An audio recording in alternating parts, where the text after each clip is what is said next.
बाकी भी जो 2 सीटें हैं, लखनऊ पश्चिम और लखनऊ उत्तर, इन दोनों सीटों पर समाजवादी पार्टी के प्रत्याशियों के साथ बहुत जबरदस्त मुकाबला होगा कि पूरे लखनऊ का जो इलेक्शन है वो बाइपोलर होगा, सीधे दो पार्टियों की टक्कर। तो जब सफल होंगे तो उन्हीं के सिर पे ताज है और असफल होंगे तो ठीकरा भी उन्हीं के सिर पे जाएगा। ये रिस्क तो अखिलेश यादव ने लिया भी है, जानबूझ के भी लिया है। लेकिन अगर आप ज्योतिरादित्य सिंधिया से लेके और आगे तक का सब देखें तो रिकॉर्ड कोई बहुत अच्छा भी नहीं है। तो ज्यादा मजबूत माना जाएगा। तो अगर यहाँ वो चुनौती देने की स्थिति में समाजवादी पार्टी आ जाती है या 50% सीटों पर इस तरह का मुकाबला अगर कर रही है तो ये तो मुझे लगता है सफलता है। उत्तर प्रदेश में लखनऊ की जो 9 विधानसभा सीटें हैं ये किसके खाते में जाएंगी? क्योंकि पहले 8 सीटें जो हैं वो बीजेपी के खाते में गई थी और एक सिर्फ समाजवादी पार्टी ले जा पाई थी। लेकिन इस बार काफी कुछ चर्चाएं जोरों पर हैं कि बदलाव देखा जा सकता है, और ये बदलाव की क्या परिभाषा है ये तो रिजल्ट के बाद पता चलेगा। लेकिन हाँ, अभी कुछ ऐसी सीटें हैं जैसे कि राजेश्वर सिंह की सीट है,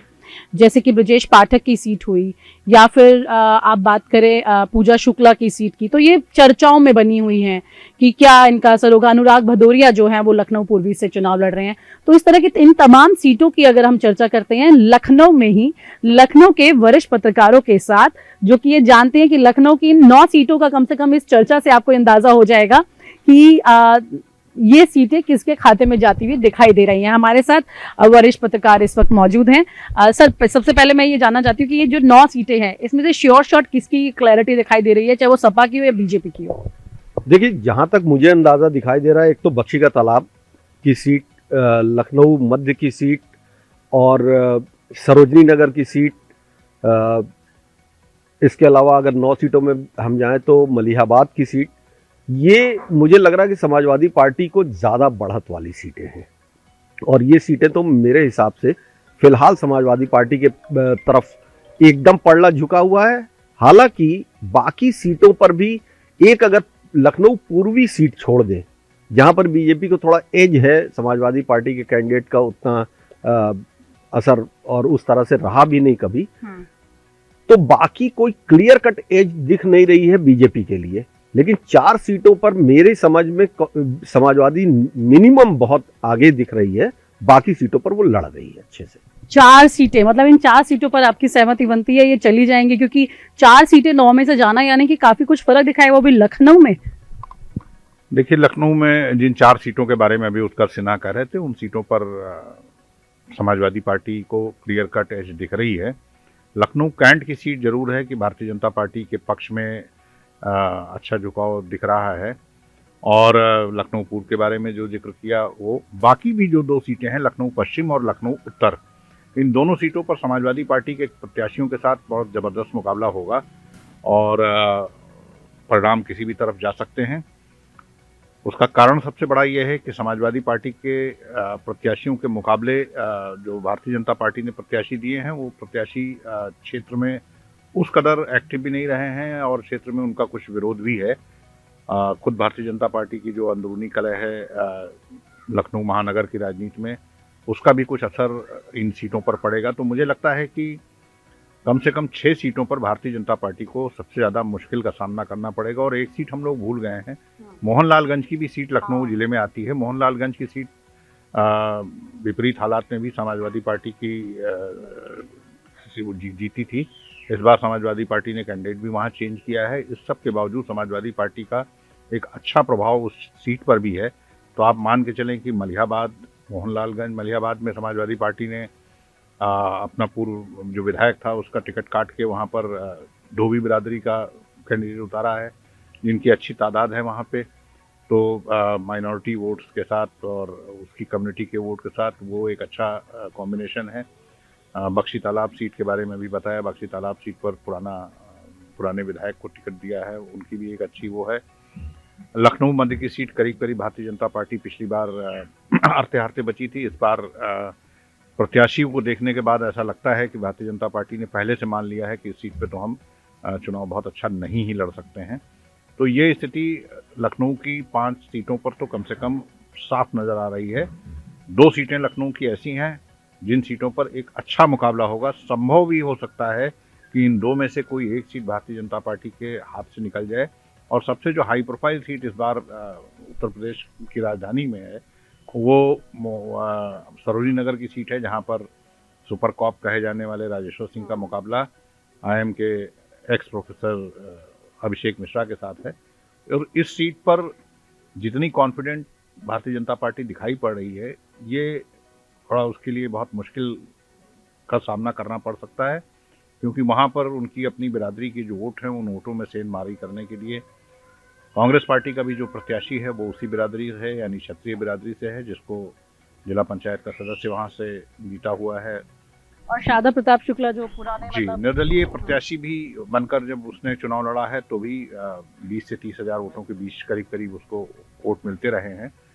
और ब्राह्मण प्रत्याशी दिया है समाजवादी पार्टी ने, तो वो कॉम्बिनेशन जो है वो भारतीय जनता पार्टी के लिए मुफीद नहीं है वहाँ पे। तो अभी अगर हम देखें कि भारतीय जनता पार्टी को क्लियर कट, तो निसंदेह लखनऊ पूर्व और लखनऊ कैंट, ये दो आपको क्लियर कट, दो जहां पर मुकाबले की स्थिति है वो लखनऊ उत्तर और लखनऊ पश्चिम है। और क्लियर कट जहां disadvantage Bharatiya Janata party, advantage Samajwadi party, वो मलियाबाद, बीकेटी, मध्य और मोहनलालगंज, ये सीटें हैं। यानी कि आपने 8 में से 5 सीटें जो है लगभग ये बताइए कि जो बीजेपी के खाते तो जा सकती है। लेकिन क्या फर्क इस बात का भी पड़ रहा है सर कि जिस तरह से अपर्णा यादव, जिनको पिछली बार सपा से टिकट मिला था, लेकिन वो इस बार यहाँ पर चाह करके भी कैंट की सीट में एंटर नहीं कर पाई, तो चेहरों का भी क्या असर दिखाई दे रहा है कि बीजेपी जिनको टिकट दे रही है उसका फर्क है, या फिर एक माहौल अलग चल रहा है इस बार सपा का जो फेवर में जा रहा है? नहीं, देखिए, चेहरे तो हमेशा मैटर करते हैं किसी भी चुनाव में, खासतौर जब असेंबली का इलेक्शन होता है। दरअसल लखनऊ जो जिला है जिसमें ज़्यादातर सीट शहरी हैं, इसकी तासीर बाकी शहरों या जिलों के मुकाबले थोड़ा अलग रही है, क्योंकि 90-91 में अटल बिहारी वाजपेयी की आमद के बाद से एक तरीके से पूरा का पूरा लखनऊ अगर देहात की 2 सीटें छोड़ दें तो भारतीय जनता पार्टी का प्रबल समर्थक माना जाता रहा और परिणाम इसके गवाह है। अब मैं समझता हूं कि इस बार ये जानते हुए भी कि पूरे लखनऊ का जो इलेक्शन है वो बाइपोलर होगा, सीधे 2 पार्टियों की टक्कर, भाजपा और समाजवादी पार्टी। भाजपा 2017 में पूरे उत्तर प्रदेश और खासतौर से लखनऊ में चैंपियन थी, लेकिन यहाँ दोनों दलों ने टिकट डिस्ट्रीब्यूशन में कहीं न कहीं कुछ मूल चूक की है। भाजपा चाहती तो कुछ अच्छे टिकट दे सकती थी और समाजवादी पार्टी को भी थोड़ी और कसरत करनी चाहिए थी। जैसे कुछ टिकट तो ऐसे हैं, अभी लखनऊ पूर्व का जिक्र हुआ, लखनऊ पूर्व में अनुराग भदौरिया चुनाव लड़ रहे हैं, मेरे पड़ोसी हैं, मित्र हैं, लेकिन मैं उनको उस स्थान के लिए बहुत उपयुक्त प्रत्याशी नहीं मानता हूँ। बावजूद इसके कि गोपाल जी टंडन जो मंत्री हैं, कैबिनेट मंत्री हैं, उस सीट से जीते थे, वो खुद ही चाहते थे कि वहां से उनकी सीट बदल दी जाए। पब्लिक की जो एक्सपेक्टेशन से शायद उस पर खरे न उतरे हों, तो उनसे कुछ नाराजगी के बावजूद समाजवादी पार्टी ने जो कैंडिडेट दिया है उससे तो हम जीत की उम्मीद नहीं कर सकते हैं, जो हालात दिख रहे हैं और जो हालात अतीत में देखे गए हैं। एक एक सीट अभी फिलहाल तय कर पाना कौन जीत रहा कौन नहीं बहुत सुनिश्चित नहीं है, लेकिन कुछ सीटों पर रोचक मुकाबला होगा ये सुनिश्चित है। जैसे अभी सरोजनी नगर सीट की चर्चा की गई, सरोजनी नगर सीट पिछली बार भी एकदम से हाई प्रोफाइल हो गई थी और इस बार तो शायद मुझे लगता है कि पूरे उत्तर प्रदेश में जो कैंडिडेट्स आए हैं उनमें सबसे चर्चित कैंडिडेट ईडी के x joint director Rajeshwar Singh माने जाते हैं। लोकल लोगों को मामला है कि इनको स्काई लैब की तरह यहाँ उतारा गया है। यहाँ भारतीय जनता पार्टी ने थोड़ी सी चूक कर दी।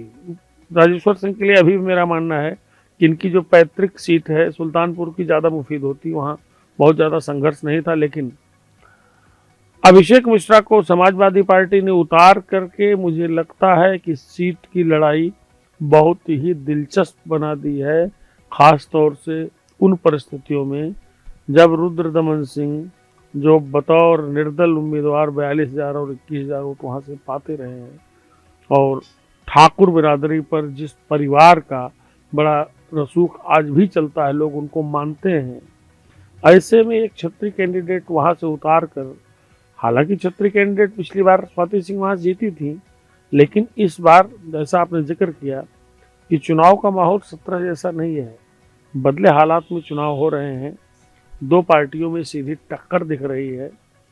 तो ऐसे में मुझे लग रहा है कि बड़ा रिस्की सीट हो सकती है एक हाई प्रोफाइल आदमी के लिए, जिसके बारे में यहाँ तक कहा जाता है कि उसका बीआरएस जब अभी एक हफ्ते पहले तक मंजूर नहीं हुआ तो पीएमओ और सीधे होम मिनिस्टर का हस्तक्षेप हुआ फाइनेंस मिनिस्टर पर, और आनन फानन में उनका बीआरएस मंजूर किया गया, जिनके ताल्लुकात बड़े बड़े औद्योगिक घरानों से और खुद बड़े घराने से आते हैं, जहाँ IAS IPS अफसरों की भरमार रही है। संसाधन में कोई कमी नहीं है, लोग बहुत हैं, लेकिन समीकरण मैं समझता हूँ बहुत अच्छे नहीं है। यहाँ लड़ाई बहुत रोचक होगी। और एक और गलती जो मुझे लगता है कि भारतीय जनता पार्टी की ओर से हुई, लखनऊ कैंट आमतौर पर सुरक्षित सीट मानी जाती है भारतीय जनता पार्टी के लिए, किसी को लड़ा दो जीतने के अवसर रहते हैं।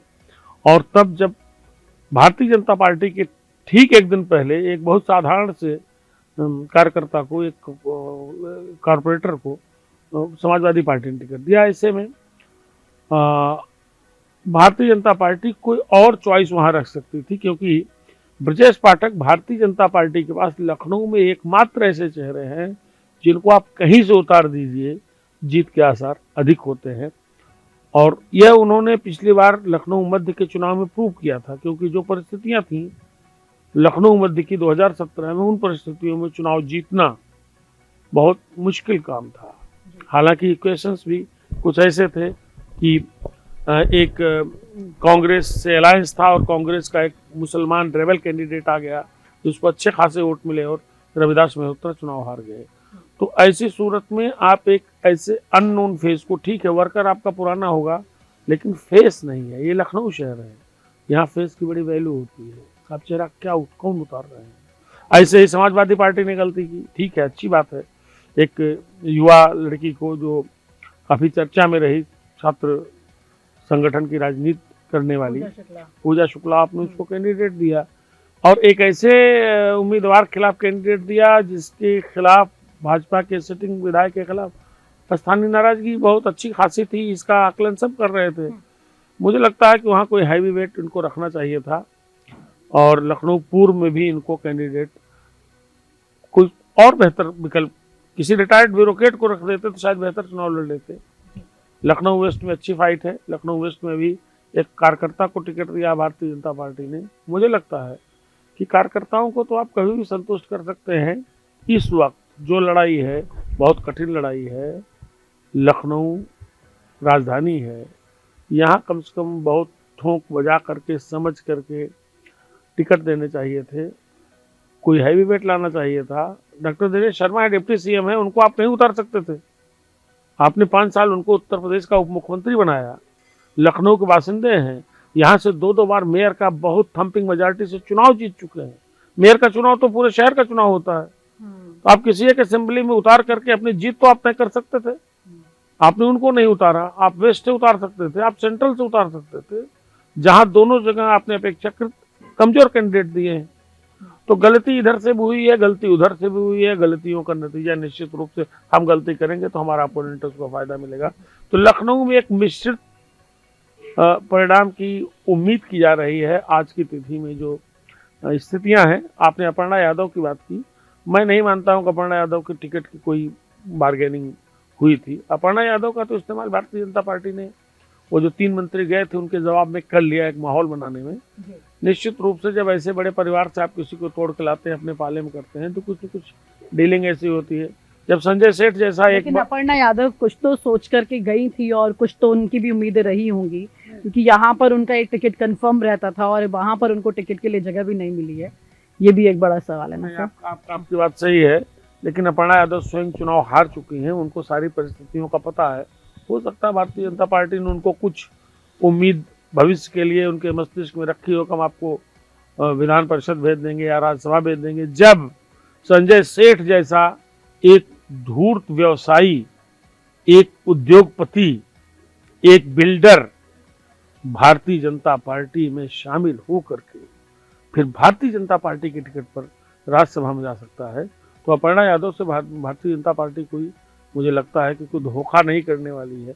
जो कमिटमेंट होगा उसको पूरा करेंगे। बिल्कुल सर, आपने कहा कमिटमेंट पूरा करेंगे, लेकिन सिन्हा सर ये बताइए कि अपर्णा यादव, चर्चाएं तो यही हो रही हैं लखनऊ में, क्योंकि जब यहाँ पर आई, मेरी कुछ लोगों से मुलाकात भी हुई, उनका कहना था कि अपर्णा यादव चली गई सपा छोड़ करके, तो ये तो अखिलेश यादव का बोझ ही कम हो गया है। तो यहाँ पर कहीं उनका बोझ कम होके अपर्णा ने अपना बोझ तो नहीं बढ़ा लिया है? नहीं, देखिए अपर्णा यादव, ये सही बात है कि ये भी कहा गया जिस दिन अपर्णा यादव ने ज्वाइन की बीजेपी, तो एक सोशल मीडिया पे बहुत मजाक चल रहा था, तो उसमें ये हुआ कि ये एक ऐसी ज्वाइनिंग हुई जिसमें भाजपाई से ज़्यादा खुद सपाई है।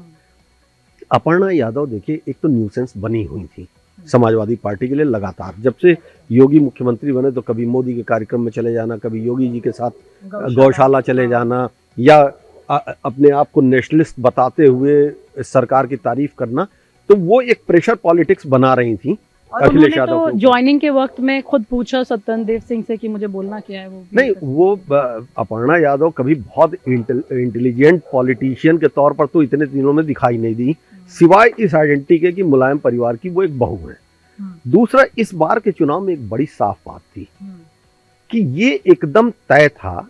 आप देखिए इस बार के चुनाव में अखिलेश यादव एक अलग तेवर में दिखाई दे रहे हैं, और जो मैं देख पा रहा हूँ पहली बार अखिलेश यादव इंडिपेंडेंटली कोई इलेक्शन हैंडल कर रहे हैं उत्तर प्रदेश का। अगर आप देखिए 2012 में वो मुलायम सिंह की पार्टी थी, 17 का चुनाव एक बिखरा हुआ समाजवादी पार्टी कुनबा था, जिसमें वो दबाव पार्टी के भीतर ही बहुत था। तब तो वो संघर्ष में थे, वो लड़ ही नहीं पाए थे। मैं तो बार बार ये कहता हूँ कि वो चुनाव समाजवादी पार्टी लड़ी ही नहीं थी।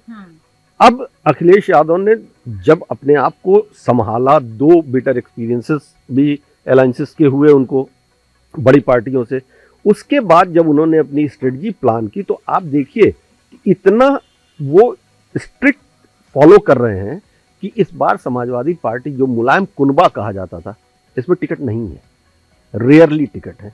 माना यह जा रहा था कि अनुराग यादव लड़ेंगे सरोजनी नगर से, धर्मेंद्र यादव के भाई, इटावा और मैनपुरी की कुछ सीटों से कहीं तेज प्रताप के की संभावना लोग बता रहे थे, कहीं दूसरे लोगों की, ये सब बाहर है। तो जब ये सब बाहर है तो अपर्णा के साथ चर्चा ये भी तो आ रही है ना कि अखिलेश यादव ने कुछ टिकटें ऐसी हैं जो कि सही नहीं बाती हैं। नहीं, ये अच्छाई उनकी है, बुराई उनकी है भाई। इकलौते नेता हैं, पार्टी टोटल कंट्रोल करके चल रहे हैं, ये भी सही बात है। तो जब सफल होंगे तो उन्हीं के सिर पे ताज है, और असफल होंगे तो ठीकरा भी उन्हीं के सिर पे जाएगा। ये रिस्क तो अखिलेश यादव ने लिया भी है, जानबूझ के भी लिया है। दूसरा, सॉरी, रह गया सवाल अपर्णा यादव का। अपर्णा यादव कहीं से फिट भी नहीं थी। वो अगर तब प्रेशर नहीं होता मुलायम सिंह का, तो अपर्णा यादव कोई एक मजबूत कैंडिडेट कभी थी ही नहीं, कभी उनकी कोई ऐसी पॉलिटिकल इमेज भी नहीं थी। अब क्या लखनऊ में आती थी, वो जाती थी अपने, वो एक समझिए कि हाई फ्लायर सोशलाइट, जो इलीट आप मानिए, हाँ पेज 3 ही कह लें, वो ही थी। कभी मतलब जनरल मास के भीतर इंटरेक्ट करती हुई तो अपर्णा दिखी नहीं।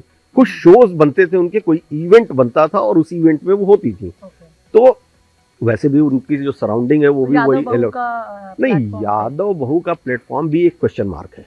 अच्छा, मतलब मुलायम सिंह यादव की जरूर वो बहू हैं कहा जाता है, लेकिन अगर समाजवादी पार्टी के समर्थकों से बात कीजिए, और खास तौर पे सैफई जोन के भीतर, मैं गया था, मैंने कुछ दिन बात की, they are not ready to accept इस फैक्ट को। कह रहे थे वो अपर्णा गुप्ता है। हाँ, वो ये ऑन रिकॉर्ड बोलते हैं, वो कहते हैं कि नहीं वो तो है नहीं। तो जब ओनरशिप नहीं बन रही है, जब पॉलिटिकल सिनेरियो में आप फिक्स नहीं हो रही हैं, जब आप एक हमेशा से प्रेशर पॉलिटिक्स, लीगल में तो फिक्स हुई, भावनाओं में फिक्स भावना तो राजनीति तो भावना से चलती है ना। राजनीति कहाँ पे कानून से चल रही है? तो जनता तो जन भावना होती है राजनीति में रिफ्लेक्ट। तो ये सारी जो चीजें हैं, अपर्णा यादव का क्लेम वैसे भी बहुत कमजोर था, और जिस तेवर में अखिलेश यादव दिखाई दे रहे हैं, मुझे नहीं उम्मीद थी कम से कम कि वो कोई इस तरह का प्रेशर लेने वाले हैं। तो बेहतर हुआ कि अपर्णा यादव ने अपना रास्ता तलाश लिया, और वो अपने उस जिस पार्टी के नेताओं ऐसा तो नहीं है कि क्योंकि अखिलेश यादव ने परिवार के सबकी टिकटें काट दी थी, अपर्णा को ये पता था और इस वजह से उन्हें लगा हो कि कहीं मौका मिलेगा, लेकिन वहां भी मौका तो नहीं मिला उन्हें। हाँ, वहाँ सीधा मौका नहीं मिला, बिल्कुल सीधा मौका नहीं मिला। अब क्या डील हुई है, क्या फिक्स हुआ है, गॉड नोज, ये तो भविष्य के। और भारतीय जनता पार्टी का जहाँ तक सवाल है, हेमंत सर भले ही बहुत आशान्वित है कि उनके साथ डिच नहीं हो सकता, लेकिन अगर आप ज्योतिरादित्य सिंधिया से लेके और आगे तक का सब देखें तो रिकॉर्ड कोई बहुत अच्छा भी नहीं है। और तब जबकि बीजेपी, आप एक चीज देखिए कि अगर 2022 के इस इलेक्शन के नतीजे बीजेपी के मुफीद नहीं होते हैं, तो मैं जो देख रहा हूँ कि उत्तर प्रदेश की पार्टी संगठन के भीतर बहुत बड़ा फेरबदल होने वाला है। और उस फेरबदल में फिर अपर्णा यादव कहाँ फिक्स हो पाएंगी, पता नहीं। कि क्या अपर्णा यादव कितना फिक्स होंगी पता नहीं, लेकिन अखिलेश यादव इतना बोझ अकेले क्यों ले रहे हैं सिद्धार्थ जी? मतलब और भी तो वो अपने कुछ ऐसे left right strong hands create कर सकते हैं जहां पर वो अपने काम का बोझ बांटें, लेकिन टिकट का भी बंटवारा और हर चीज उनके हाथ में है। मुझे लगता है अखिलेश यादव श्रीमती इंदिरा गांधी की तरह वो एक लिमिटेड, या जिसे कहते हैं डिक्टेटेड डेमोक्रेसी, इस राह पर चल रहे हैं जहां पर डेमोक्रेसी भी है और डिक्टेटरशिप है, दोनों का एक कॉम्बिनेशन है। या यूं कहें कि एक व्यक्ति का रूल है और डेमोक्रेसी भी है। और ये अखिलेश यादव के लिए सूट भी करता है, क्योंकि अखिलेश यादव 2017 या उससे पहले जो सरकार चलाने के अपने अनुभव हैं उसमें वो देख चुके हैं कि कलेक्टिव लीडरशिप का बहुत ज़्यादा फायदा मिलता नहीं है, खासतौर पर सामाजिक न्याय से उपजी जो पार्टियां हैं उनके भीतर तो बिल्कुल ही नहीं। तो ये स्थिति अखिलेश यादव के लिए सूट करती है। अब आप टिकटों के विरोध की बात कर रही हैं जहां, तो भारतीय जनता पार्टी समाजवादी पार्टी के बीच में मुख्य मुकाबला है उत्तर प्रदेश के चुनाव में। जो स्टेक होल्डर नहीं है, कांग्रेस पार्टी या बहुजन समाज पार्टी, जहां ऐसी घटनाएं नहीं होती थी, वहां हम देख रहे हैं टिकटों को लेकर कितना विरोध हो रहा है, कांग्रेस पार्टी में किस तरह से प्रदर्शन हो रहे हैं। तो उस तरीके से अगर देखें, या भारतीय जनता पार्टी के प्रत्याशियों की सूची आती है, कहीं रोते हुए, कहीं प्रदर्शन करते हुए, कहीं कुछ करते हुए, आपको तमाम तस्वीरें दिखाई पड़ जाएंगी। उसके कंपैरिजन में आप देखें तो समाजवादी पार्टी में उस कदर या उस स्तर का विरोध बहुत कम दिखाई पड़ रहा है। ये सच है। बहुत बड़ी तादाद में समाजवादी पार्टी में अलग अलग पार्टियों के नेता भी आए, कई पार्टियों के साथ गठबंधन किया। इन सब के बावजूद टिकटों के मसले को अखिलेश यादव ने बाई एंड लार्ज, वो हर किसी को वो संतुष्ट नहीं कर सकते, और ज़रूरी नहीं है कि हर किसी को जिसको उन्होंने टिकट दिया है वो सही चॉइस भी हो, लेकिन बाई एंड लार्ज बहुत न्यूनतम प्रतिरोध टिकटों को लेकर अखिलेश यादव के चयन पर हो रहा है। ये स्थिति तो कम से कम अखिलेश यादव ने संभाली है। लखनऊ के टिकटों को लेकर बिल्कुल सही है कि कुछ जगह प्रत्याशी कमज़ोर हो सकते हैं, लेकिन एक साथ कई चीज़ें हुई। हाई प्रोफाइल कैंडिडेट भी दिए गए, टीवी का चेहरा है अनुराग भदौरिया, उनको भी उतारा गया। प्रोफेसर अभिषेक मिश्रा जो कि एक वीआईपी फेस माने जाते हैं, उनको भी टिकट दिया गया। कार्यकर्ता को भी टिकट दिया गया। और नया यूथ जो है, रविदास मल्होत्रा जैसे बुजुर्ग को भी टिकट दिया गया जो कमिटेड रहे हैं समाजवादी। उनकी जगह उनके साथ पूजा शुक्ला को भी टिकट दिया गया, जिसने जो कुछ भी उसकी राजनीति है पिछले 3-4 सालों की है। तो इस तरीके से एक कॉम्बिनेशन तो बनाया है उन्होंने, एक कॉम्बिनेशन तो उन्होंने बनाया है कि नए का, पुराने का, हाई प्रोफाइल का, कार्यकर्ता का, उस तरह का एक कॉम्बिनेशन बनाते हुए उन्होंने किया है। और ये मत भूलिए कि राजधानी लखनऊ में 2012 में पहली बार समाजवादी पार्टी को सफलता मिली थी शहरी सीटों पर। उससे पहले कभी यहाँ पे बुरी से बुरी हालत में कांग्रेस और बीजेपी के बीच में मुकाबला होता रहा। 2012 के चुनाव में इन्होंने रिप्लेस किया कांग्रेस को, उसे नंबर 3 पे पहुँचाया, और समाजवादी पार्टी और भारतीय जनता पार्टी का मुकाबला होने लगा। और घनघोर अर्बन इलाका है उत्तर प्रदेश का, यहाँ पर अगर वो 4 सीटों को पे एडवांटेज ले जा रहे हैं, 2 सीटों पर अगर वो मुकाबले की स्थिति में आ रहे हैं, तो मुझे लगता है ये उनके लिए सफलता की स्थिति है। क्योंकि भारतीय जनता पार्टी के लिए गुजरात में सूरत बड़ोदरा से कम सेफ सीट नहीं मानी जाती है लखनऊ। आप विदिशा और भोपाल और सूरत, बड़ोदरा, लखनऊ, आप इनको इस कैटेगरी में लेते हैं कि ये तो भारतीय जनता पार्टी का गढ़ है। उसे अटल जी ने बनाया, उसे संघ के लोगों ने बनाया, लेकिन ये भारतीय जनता पार्टी का गढ़ है। अगर यहाँ वो चुनौती देने, उससे ज़्यादा ही मजबूत माना जाएगा, उससे ज़्यादा मजबूत माना जाएगा। तो अगर यहाँ वो चुनौती देने की स्थिति में समाजवादी पार्टी आ जाती है, या 50-50 सीटों पर इस तरह का मुकाबला अगर कर रही है, तो ये तो मुझे लगता है सफलता है, क्योंकि एक ग्रामीण इलाकों की पार्टी कही जाने वाली, जिन जातियों को रिप्रेजेंट करने वाली पार्टी है, उनका यहाँ पे बहुतायत नहीं है। ऐसे में वो 4 सीटें मुकाबले में आ जाए, 6 सीटें मुकाबले में आ जाए तो बहुत बड़ी सफलता है। और इससे आप अंदाज़ा लगा सकते हैं पूरे उत्तर प्रदेश के सिस्टम में क्या चल रहा है। अगर वहाँ पे 40-60 का मुकाबला हो रहा है तो आप ये मान के चलें कि लड़ाई बराबर की हो रही पूरे प्रदेश में। कहीं से समाजवादी पार्टी आपको फिर कमजोर मतलब लखनऊ की सीटें जो हैं वो ये मान करके चला जाता है कि मतलब यहाँ पर अब जिस तरह से 17 में बीजेपी ने अपनी बढ़त बनाई थी तो उसके मुकाबले सपा के लिए बहुत मुश्किल सीटें यहाँ पर नजर आ रही हैं, ऐसी चर्चा तो रही है। निसंदेह समाजवादी पार्टी के लिए ये अपने आप में ये सबसे बड़ी सफलता है कि अगर आज समाजवादी पार्टी से मुकाबला देखा जा रहा है, अगर आज ये कहा जा रहा है कि भारतीय जनता पार्टी की सबसे बड़ी सफलता कहाँ होने जा रही है, तो बिना किसी उसके इस पैनल में बैठे सारे लोग कहेंगे कि कैंट में होने जा रही है। दूसरी सबसे सीट तो वो दोनों दो कद्दावर मंत्री, उनके अलावा आप किसी सीट को आप ये नहीं कह सकते हैं कि इसमें तो कोई कहने का प्रश्न नहीं है और ये तो भारतीय जनता पार्टी के हाथ चली गई। हर जगह आपको मुकाबले की स्थिति लग रही है। तो इससे आप अंदाज़ा लगा सकते हैं कि पूरे उत्तर प्रदेश का मिजाज क्या है। जिस खांटी अर्बन सीट पे भारतीय जनता पार्टी के देश के सबसे बड़े गढ़ में वहाँ पे चुनौती की स्थिति है, पूरे प्रदेश में चुनौती हुई है।